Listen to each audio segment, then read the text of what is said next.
like a bag of money.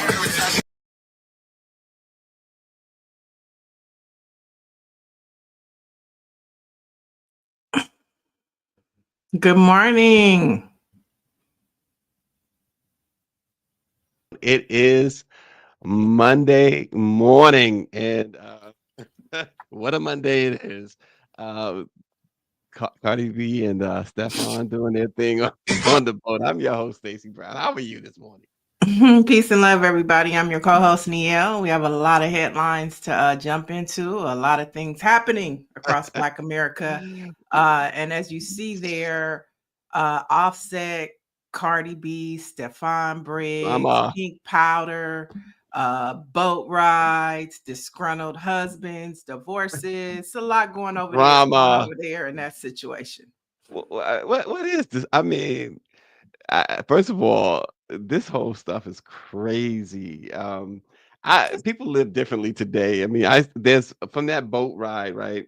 There's this video of her, Cardi, and these women. They're, dressed like they're getting in the water. Put it that way. I'm gonna be kind.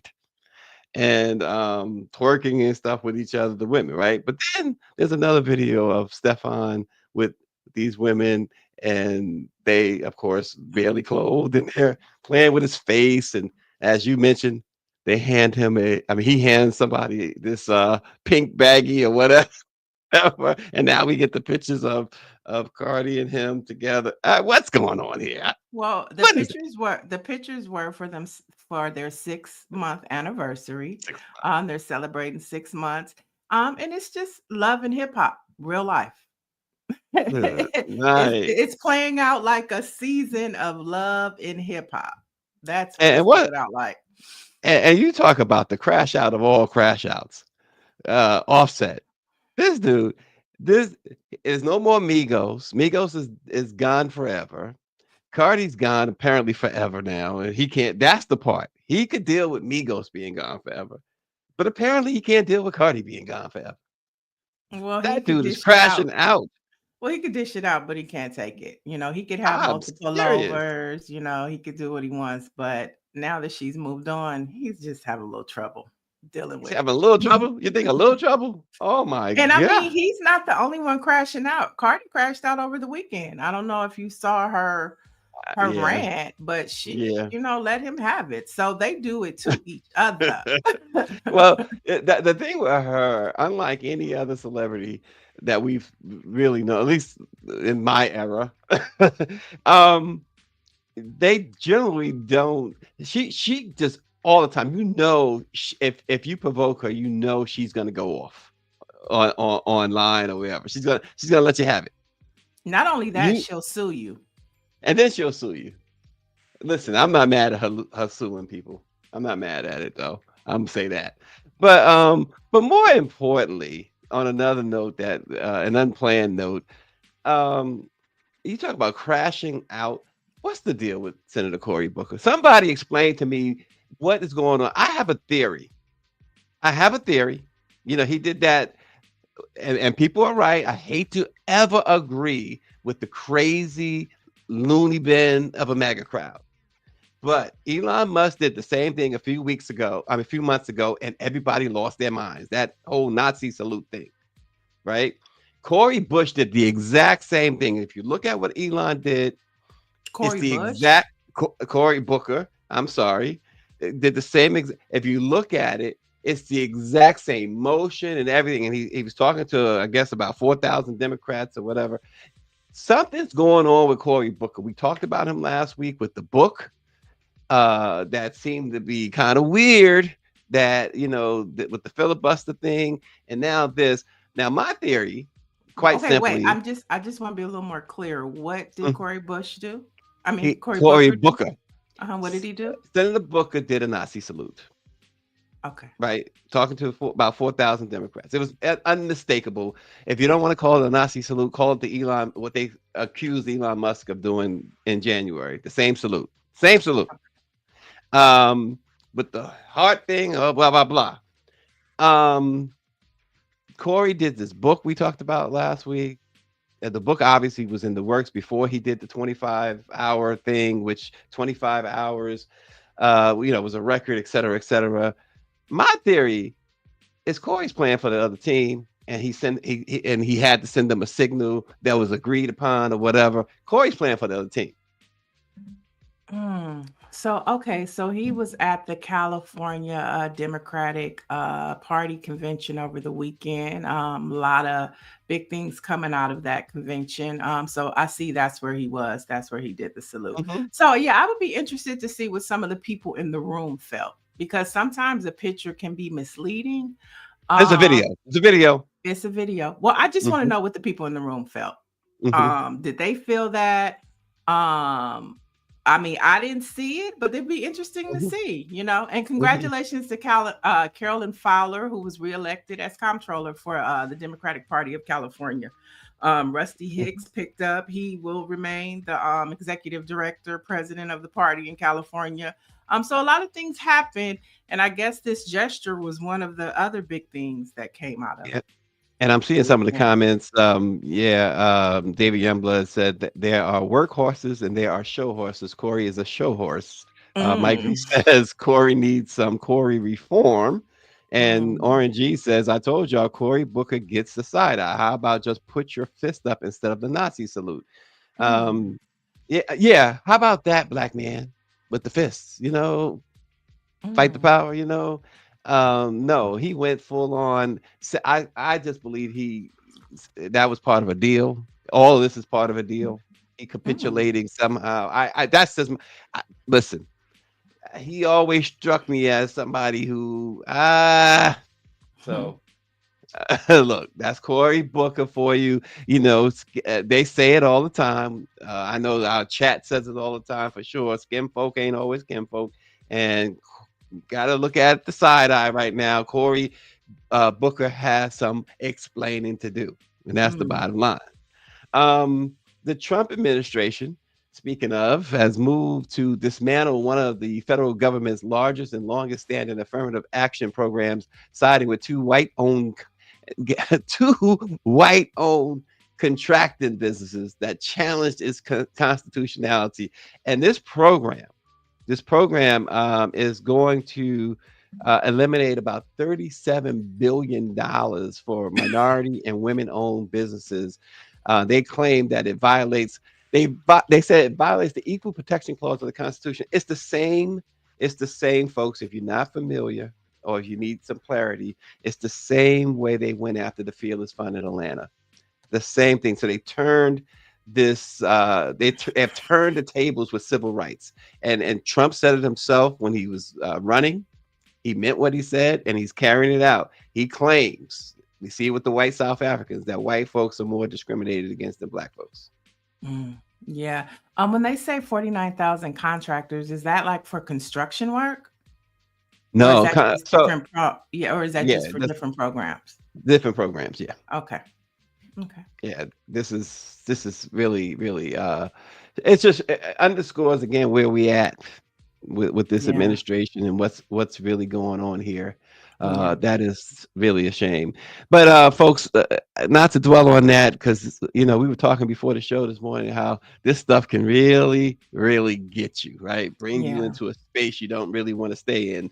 But But I here's think it's important go to ahead. note with this story about small businesses, like the Mhm. impact of the mom and pop, the brick and mortars, and even some of those products that are in Target. Those are considered small minority businesses, and Mhm. so with clarifying that, it's definitely going to impact them. So Oh, get and, ready. and and yeah, be ready. And a good story that Mike V brought up, and I just was putting it all together just this morning, Mike.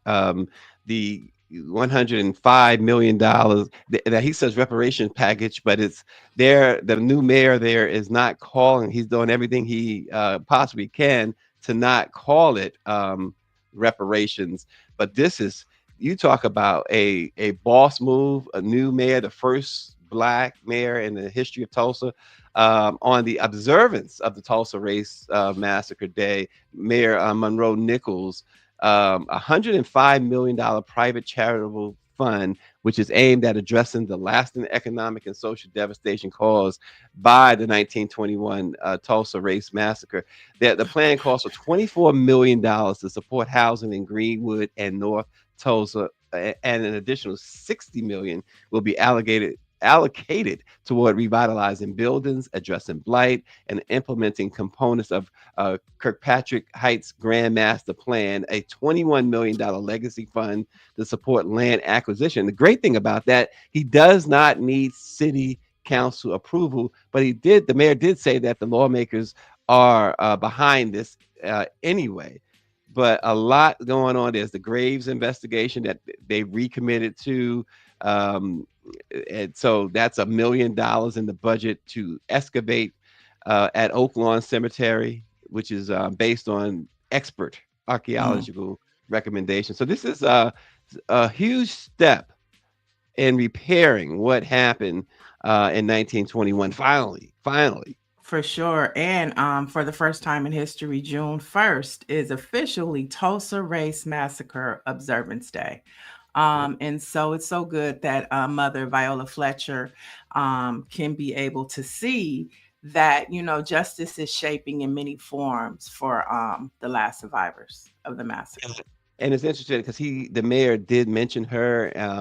This won't kick in until June of next year, and of course, she just turned 111, and he's hoping that she's around. He's glad that she was around to see this day in which this program was announced, but he's hoping that when it officially kicks in, when you start seeing some tangible results, that she's around to see that as well.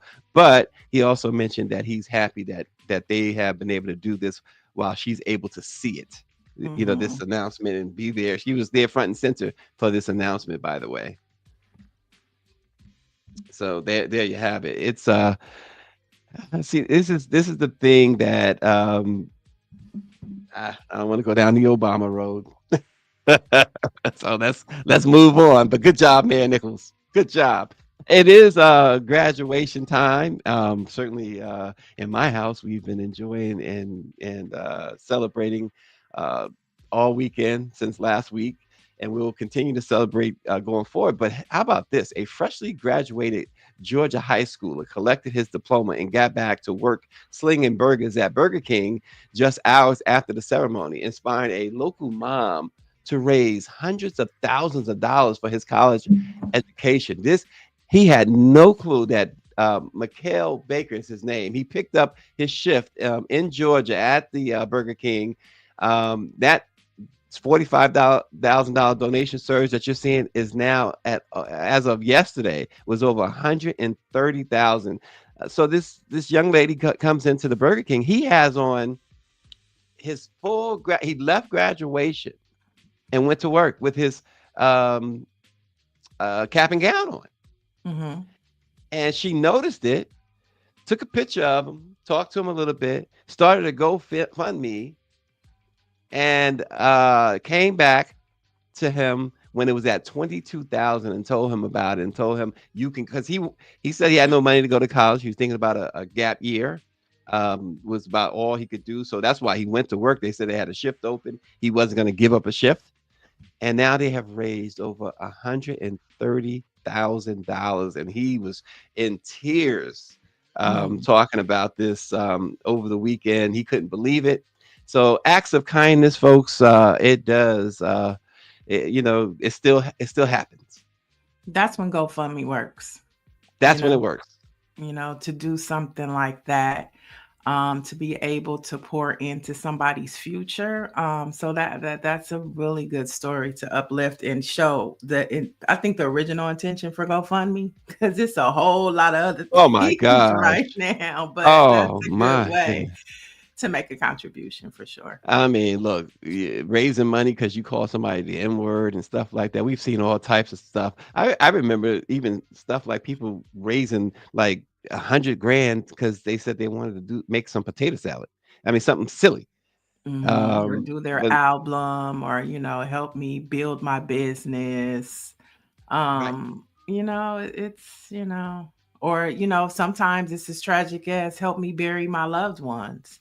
And then people have an issue with that because they're saying you should have a life insurance policy. But it does bring up that educational piece of having living trust and, insurance policies and things like that. But this story right here, to see and help this young man go to college, it's a beautiful way to use GoFundMe. It really is. And Bobby Henry, our publisher of the West Side Gazette and NPH here, says we collectively can do the impossible. Good morning, Bobby Henry. And Mike V says this young man is a perfect candidate for the United Negro College Fund, Mm, but this administration is attacking the UNCF as we speak, and he's absolutely right. So, but it's good, like you said. Can't deny what a great story. We had to get that in this morning with all of the craziness. It's graduation season anyway. for sure. I mean, look at that.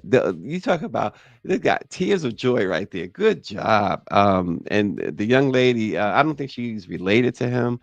She went into the store, to the Burger King that day, and she just like, after talking to him, realized why he working on graduation day in his cap and gown, and she was touched by it, and she took action in a Yeah. positive way. Pay it Very forward. good. Yep. Advocates are reeling after the U.S. Supreme Court allowed the Trump administration to revoke a Biden era parole program that granted temporary legal status for 500,000 migrants. And you know where these migrants are from.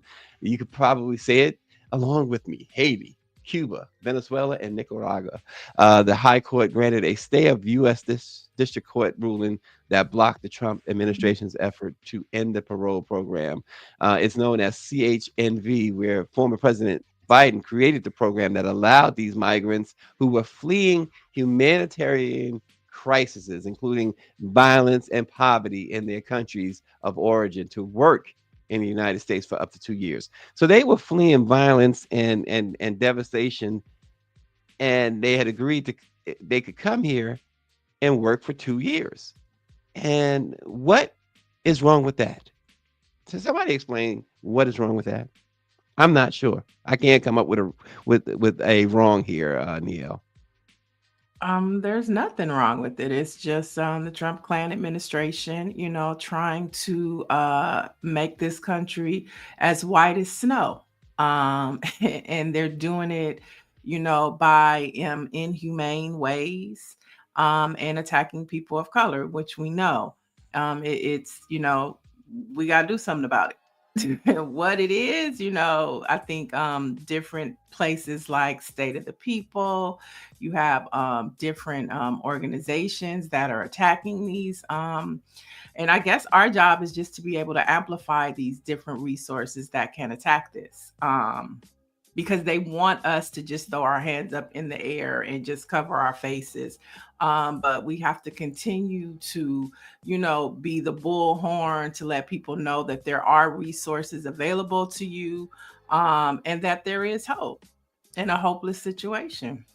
And Dr. Joni says it right. It was 500, more than 500,000, 550,000 in this program. It's horrifying. She says the whole idea of America was for it to be a place to come when you are fleeing terror and violence. Those people were working and paying taxes, she says. And that's exactly right. And here's the thing, too. Justice Ketanji Brown Jackson said that don't be misled. She said, don't be misled. They are. We've said it. The justices have said it. They're talking about all black people, not just those who were born elsewhere. They are looking to get rid of all you. Let's not be fooled. Hmm. So it is really interesting that there has yet to be any strong, well, at least in my view, strong opposition to this. I mean, where you are seeing people on both sides of the aisle go hard against something like this. It is sad. It's really sad. This is not a Democrat or Republican issue. This is a issue that everybody should be alarmed about and doing something about. You still have, although it's piece by piece, you got about 5% left of democracy. You still have some sort of a democracy. So you should use the tools at your, in your tool belt. and that just does not require just one side doing the work. So that's where we are. 100%. Um, here's another thing we've been keeping up with the Diddy, as they say, the mainstream calls him the diddler, Puffy, Puff Daddy. Uh, Sean Combs is facing life behind bars, of course, as we all know, if he's guilty at his ongoing sex trafficking trial. And we know, and we listen. I continue to watch these law professors, and these legal people, lawyers, et cetera, all saying what you've been saying, Neil, and everybody else been saying, that they have not, the government has not proven anything here except that you got a domestic abuser here and nothing more. But here's the rub, though. Donald Trump has finally weighed in on the Diddy situation, and he has signaled that if Diddy is convicted, he will give this guy a pardon.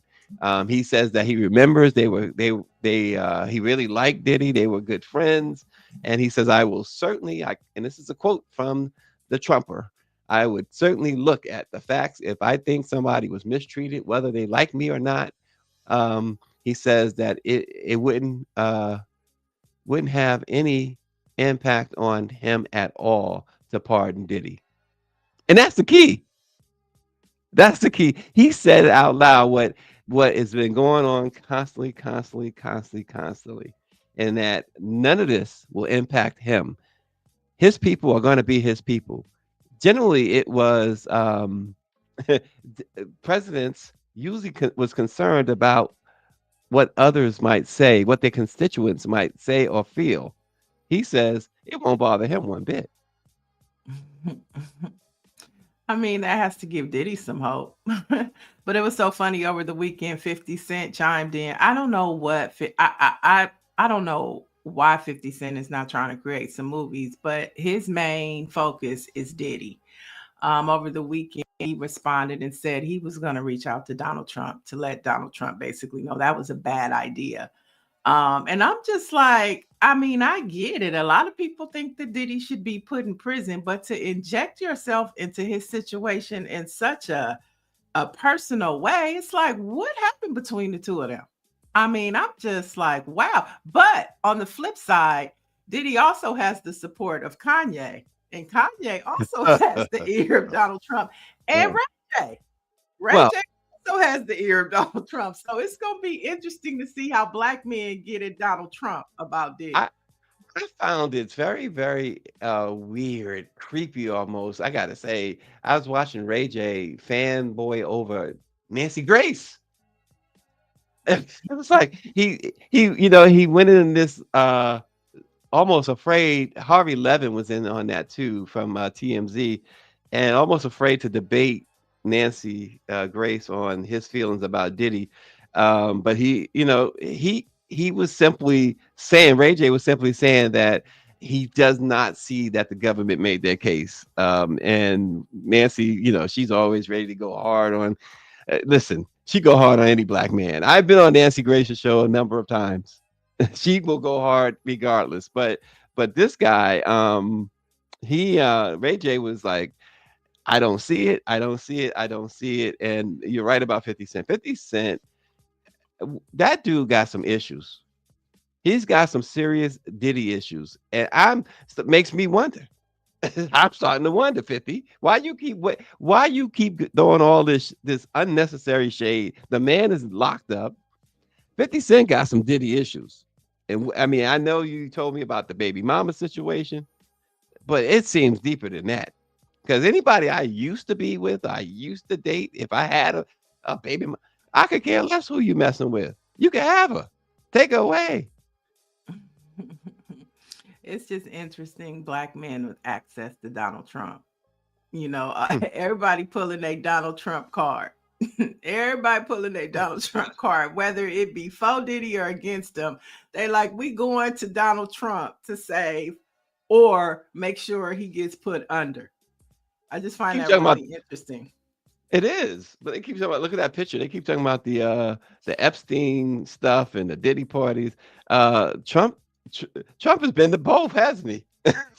He's been in the middle of it all. He's been in the middle of it all. He's had prostitutes. Remember, did you ever watch the documentary of what was her name? Storm? Stormy Daniels. Stormy Daniels. I watched that Hmm. documentary. I mean, Donald Trump has had them all.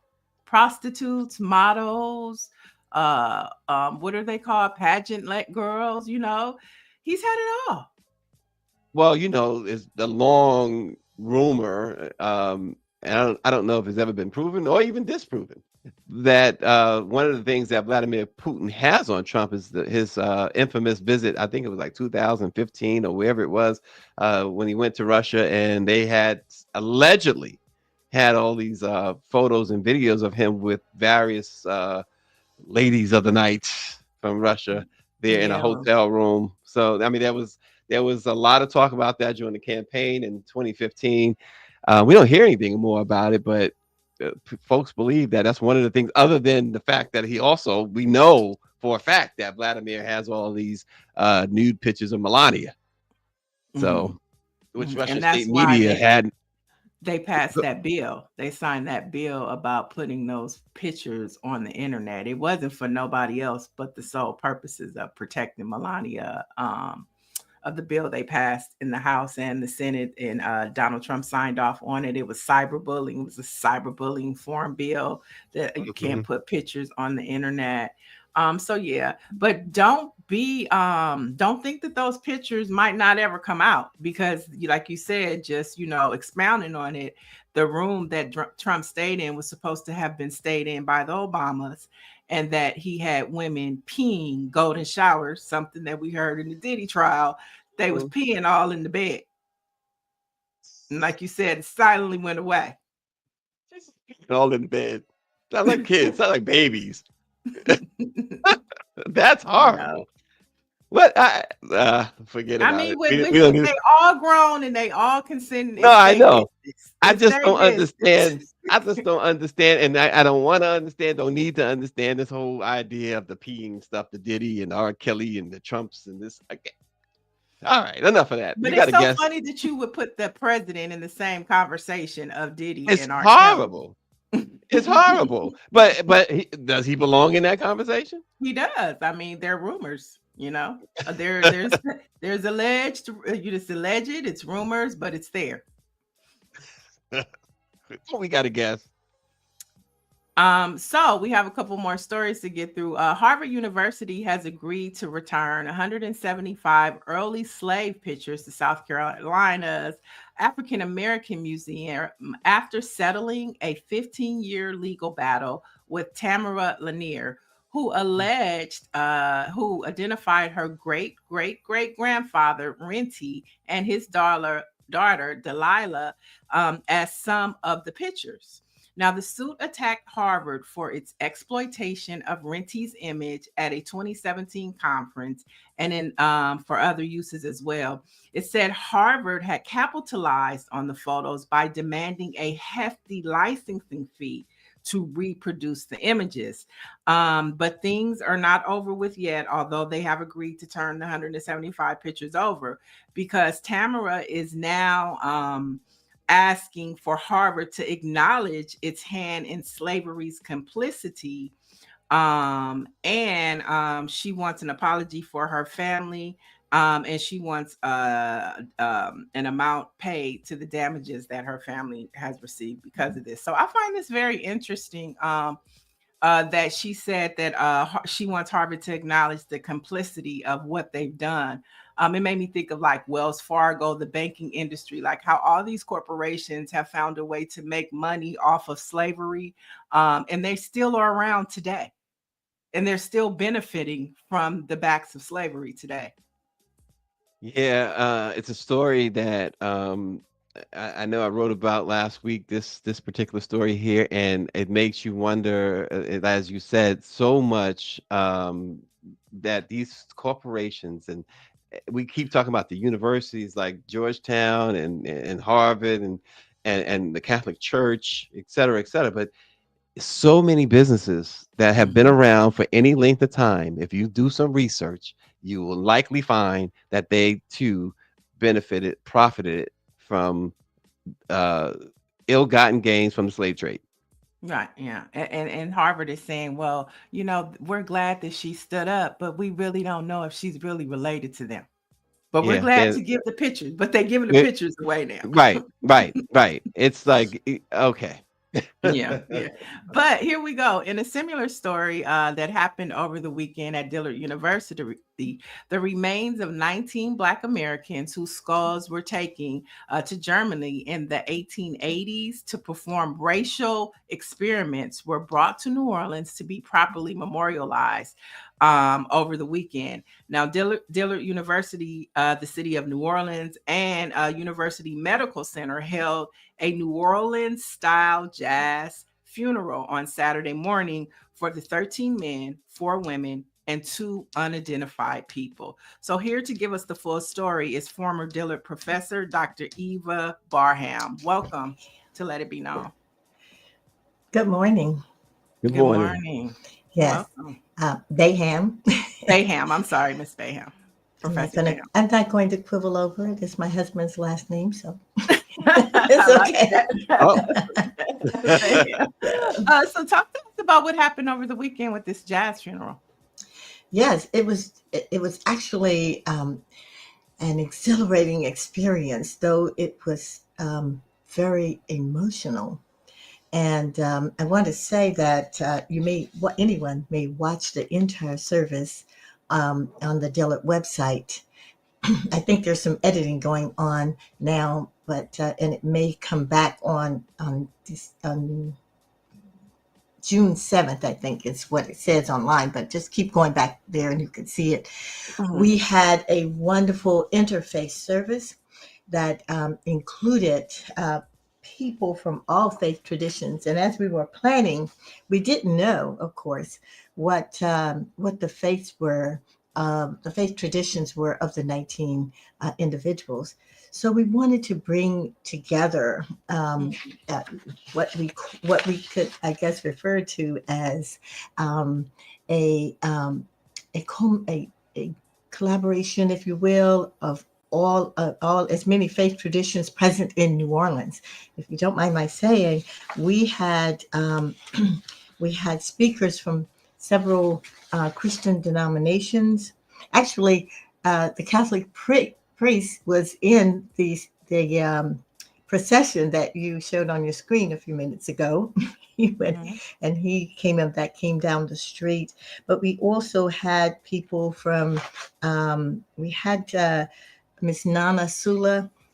She is her. I think people may know her as Jeanette, but Nana Sula Evans, who shared with us a tradition from the Ewe Ga tribes in Ghana. We had the Baha'i community of New Orleans. We had a speaker there, SGI Buddhism, Islam, Judaism, and of course, several different Christian faiths.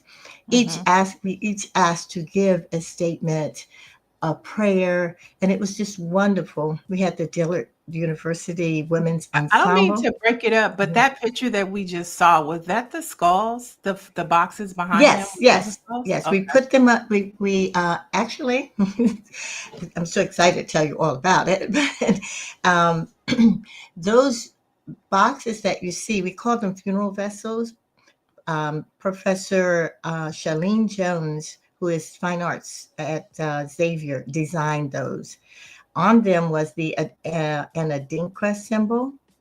representing universal spiritualism, and each box contained laser engraved names of each of the names and the approximate ages that we have, as well as the date of death. Mm. And one of the other beautiful parts you'll see here, as you're seeing, we had students from all of the universities in New Orleans. We had at least 2 students from all of the universities, each to act as carriers, and they brought in the box. They marched in with the box and placed them in a special place. And I want to say that cloth that's on the up there where the boxes are, the funeral vessels are, was belonged to one of our committee members who received that from Ghana. Mm. And in our presentations, we had the Black Men of Labor, led by Fred Johnson, who is oftentimes who you'll see leading what is called a funeral dirge in New Orleans. And that's the jazz funeral you're looking at, and the noted Dr. Michael White. And so, and here are student pallbearers, also from various universities in New Orleans. These are the students coming in, each with a cranium, and they had they placed them up in front on the altar, if you will. That was Dillard's president that you just saw. So, So, what does Dr. Baham, what does this moment mean for Black people in New Orleans today? well, what I hope it means for New Orleanians, and we had a full, the chapel holds about 500 or 600 people, and it was full, and people came out. And I think that what it meant was that it was just one more step to reclaim people whose last place that they lived was in New Orleans, and that it was very meaningful. I can't speak for all people, but I can say that it was very meaningful to those present and others who probably couldn't come but have spoken to us, to say that here is an expression of the way that we treat our people living and dead in New Orleans and in South Louisiana.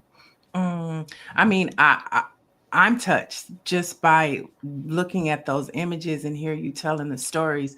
But can you talk to us briefly? We don't have much time left, but can you talk Sure. to us briefly about what happened to these individuals, how they ended up in Germany? Yes. And these people, 19 died, 17 of them 1871 December, 2 of them in January 1872. But by all accounts that we've researched the death records of Charity Hospital and found all of them and found detailed information about all of them. And it seems that they died from various diseases. There's no indication that somebody killed them. They were in 6 years outside of the Civil War in New Orleans, which was rife with a lot of disease and so on and so forth. And between 1872 and 1876, we have a document from 1886, from Dr. Smith in New Orleans to a Dr. Smith in Germany, saying that he's delivering on the promises to send these crania there. And the crania was part of a pseudoscience that didn't start with them. Actually, we have what I'm sure you may recall Thomas Jefferson measuring the skulls of people, especially enslaved people, to find out their intelligence and the like. So this is what they were doing to see if they could tell. This was called phrenology at the time, that they believed they could tell from the skull, bumps on the skull, all kinds of things, that if a personality, they could tell character. This is why pseudoscience, and also to establish inferiority. And I want to tell you that the professors that we spent a lot of time with in Germany told us that this was done to people all over the world. Within the last couple of years, indigenous New Zealanders went to Leipzig, Germany, and picked up the remains of their people. And I want you to make note that we are referring to them not just as skull or crania, but as people, as individuals. And also last year, while we were working on this, the remains of indigenous people of one tribal group, I'm sorry, I can't remember which, in this country were returned. And then I didn't know this until I read in New York Times an interview on Friday, that this is the first and perhaps largest repatriation of African Americans from Europe. Wow. Yes. And so Dr. Martin Gurica, who is the professor at the University of Leipzig, said he came into this collection when he went there 3 years ago. And he and his associates said, look, we need to do what's right today. And we need to send them home. And so we had moving ceremonies. One of the images you're now seeing is when they arrived, and it was very emotional for all of us. The mayor came, the president of Dillard. We each took a box, 19 boxes, and we went into the chapel at the Rhodes Funeral Home, and we read about each person, starting with the mayor and the president of Dillard. Each person stood there humbly reading about these individuals based on the research that we had done on them. Well, this appears to be how you begin to heal from the atrocities committed in the name of science. Uh, Maybe you can expand on how we need to heal from these types of, as I said, atrocities committed in the name of science. We adhere to the standards and ethics and standards of the American Anthropological Association. That document was written by none other than Dr. Blakely, Dr. Michael Blakely, the noted African-American, the noted anthropologist who is African-American. And that is, and it said essentially that when you repatriate someone, you should do so in the context of their culture. And that makes, I think, the healing, that begins the healing process, because you should not just send people home. And one of the things in our committee that we were adamant about, and we had people who were rooted in the in African American culture in New Orleans on this committee. And one of the things they we adhered to, and they were adamant about, was that we do not want to bring them home and put them in a vault someplace. And actually, Mr. Fred Johnson, Black Men of Labor, said, if that's going to happen, I'm not going to, and that's him on the screen, I am not going to be a part of this, because we might as well leave them where they are. We are not going to commit the same atrocities to these people that had been committed. So our work over the last year has been to do just that. And so we assembled this rich cultural memorial service and burial so that it would represent that. And when we arrived at the grave site, we had people to stand there, because our last act was rooted in our culture here, at least our historic culture, and that is that we need to see them sealed in there. We do not want to just leave them sitting out. And so we had people who were involved with our committee to say to stay there and watch and take photos, and they did that so that we could know they were at last. I want to say quickly, the other thing that's important about where they are interred at the Katrina Memorial, which is not always open to the public because they want to use it as a sacred space, so it's not trampled upon. But one of the anthropologists told us that in the 1800s, Charity Hospital probably buried, that was about on the periphery of the city. And so they buried people. We can't prove that the rest of their bodies are there. But what we felt at a deeply, deeply spiritual moment in our meeting was that if we took their crania there, just perhaps the rest of their bodies are somewhere in those grounds. Not necessarily in the Katrina Memorial, but horrible as it sounds, probably under a street somewhere near there. And so we felt that maybe we brought their bodies back together in a spiritual sense, although not in a very real, tangible sense. I mean, this is like tragically beautiful. I mean, I have beautiful way to say chills. it. Yeah, I mean, I have chills, and it's like you set their souls free. You know what I Yes. mean? And it's like Yes. they're gone but not forgotten. Yes. So first, thank you to the committee for being so intentional. It's kind of like that lest we forget, Yes. and their souls are not forgotten. I just want to say thank you, Stacy. I just want to say thank you. Well, yeah, thank you so much, Dr. Byam. This is some great information you brought to us this morning. We appreciate it, and keep up the great work, and Yes. keep us informed as well.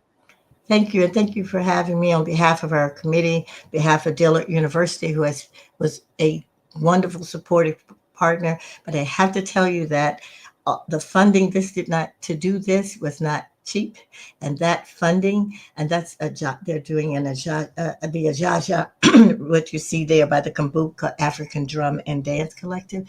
But the University Medical Center, whose predecessor was Charity Hospital, came on board and funded this entire thing and said to us, Mm. we don't want to ignore history. Miss Charlotte Parent, who's the vice president there, we just want to bring as much healing as possible. So they funded all of this program.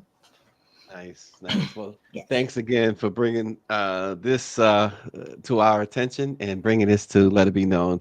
Dr. Bond, thanks for joining us. Thank Thank you you for so having much. me. Thank you Thank so you. much. Absolutely. Oh, that was, I mean, Jesus, Jesus.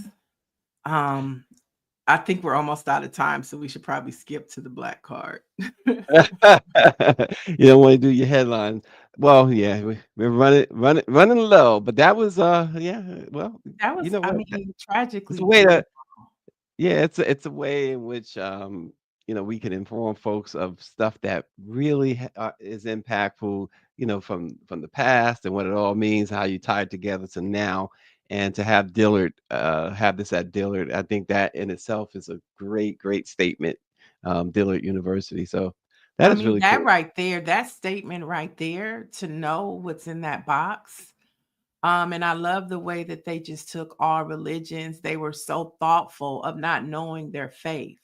So making sure that Mm. all faiths were represented, and just taking it back to Africa, to, New Orleans traditions. I mean, it was just very well planned out. And what a beautiful way to remember somebody.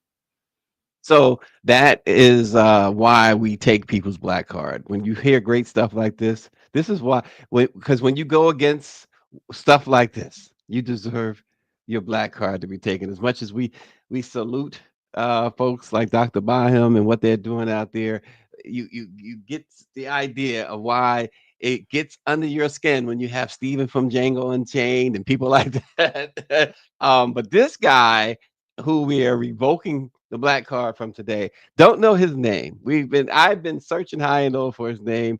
I think Orange G was on the case as well.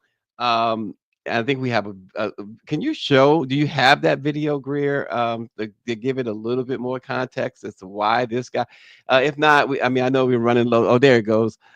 This guy, this low self-esteem, jig dancer, poor excuse for a black man whom no doubt Harriet Tubman would have left behind. Uh, he is apparently, according to the caption, decided to dress up as a slave for his white friends. Um, it is one of the most disgraceful things I've witnessed in this new era of Jim Crow and dictatorship. This is this. Anyway, this guy, that's a permanent ban right there. Permanent. It's give me a break. Mm, It's so disgusting. There's nothing funny about that at all. Nothing. Nothing. Um, Anyway, some Black history facts. On this date in 1834, the Fifth National Black Convention met in New York with 50 delegates from 8 states.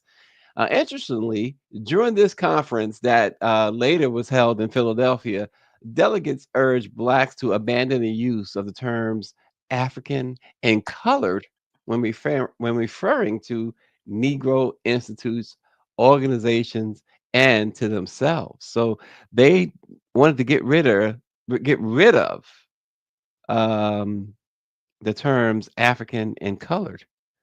mm, I found that to be a little bit interesting, and this was mm, in 1834. mm. You have another one? I do. In fact, we have a really good one. Harriet Tubman on this date in 1863. Harriet Tubman, of course, the Moses of her people, led the how you say that? Combahee River Raid. Did I say that right? Combahee River Raid, which was a daring military operation during the Civil War. The raid, under the command of Union Colonel James Montgomery, resulted in the liberation of nearly 800 enslaved people and the destruction of Confederate property. The event marked the first time that a woman led a major military operation in the United States. That's why we talk so much about Harriet Tubman. Right. And Black history is not always about yesterday. It's also about today. And June marks Black Music Month. And so for the month of June, we'll be highlighting some historical moments of yesterday and today in Black history as it pertains to music. And so on today, we're kicking things off with this year, Jay-Z and Luther Vandross have been inducted into the Grammy Hall of Fame. Now, Michael Sticka, president and CEO of the Grammy Museum, noted the Grammy Hall of Fame serves as a vital bridge between music's past and present, honoring recordings that have left a lasting mark on our cultural landscape. So, Jay-Z's debut album, Reasonable Doubt, and Luther Vandross's unforgettable solo introduction album, Never Too Much, have been cemented in Grammy history. You know, it's so interesting. It is Black Music Appreciation Month. Jimmy Carter was the one who installed that as a yearly thing, and we at the Black Press, we really got our start on this program. Our live streams. It was around that time. It was a couple of months before Black Music Month, but for our first Black Music Month, it was our absolute best. We had every single day, Niel and folks on our show, a huge music artist. Of course, it was the pandemic and everybody was home doing nothing, so they decided to come on our show. I mean, we had Ice Cube, and we had what's his name from Boys to Men? I can't think of his name, but Boys to Men, Salt and Pepper was on. Russell, of course, was on. Chuck D, Stephanie Mills. We had someone on every single day to celebrate Black Music Month. The fact that they were responding to the Black press at that time also showed that they had nothing to do. So it's like, let's talk to Black people. So now that y'all got something to do, come talk to Black people again. You name it. They were on. They were coming through. I'll never forget Eric Benet when he came in. He was sitting by a tree outside in the park, relaxing, and on our live stream talking to us about what he was up to. It was a really interesting time, that June of 2020, Black Music Appreciation Month. So, folks, you guys are welcome to come back. We know you watching us. Our Black-owned newspaper of the day is the Community Times in South Carolina. It serves Eastern South Carolina for more than 33 years. The Community Times says its mission is to strengthen communities by providing local news and editorial that everyone can use. They also said they hope readers not only enjoy the physical newspaper, but its website as well. And the Community News in South Carolina just recently in the this year, I guess it was early this year, lost its longtime publisher Larry Smith. So we also remember Larry Smith. They serve Florence County and throughout the PD County, I should say, really, in South Carolina. Always been doing a great job there. So check them out. Check out their website as well. All right. And for the latest in Black news, head over to blackpressusa.com.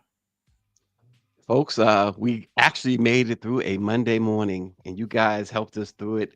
So we appreciate you. So come back tomorrow, and we'll have some more for you.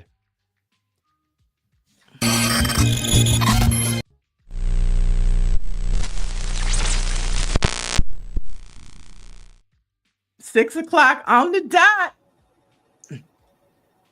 It is. We are still.